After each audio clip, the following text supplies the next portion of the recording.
If you're having issues with InVideo AI, whether it's a platform or whatever issues you may face in, I'm going to show you how to contact the InVideo AI support. So once you're inside your account, look towards the lower right hand side and you'll find something like a chat.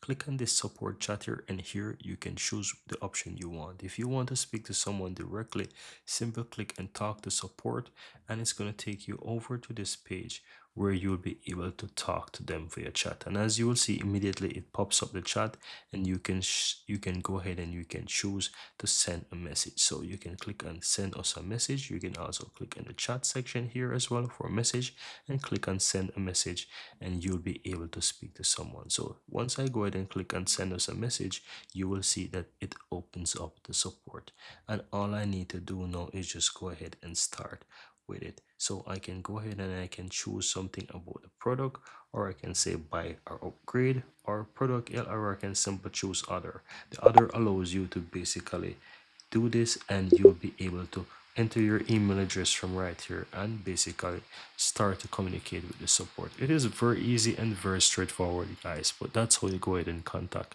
InVideo AI. You can also connect to their Discord as well. You can join their Discord and you can get quality support and help through their Discord as well. But that's it, very easy and very simple.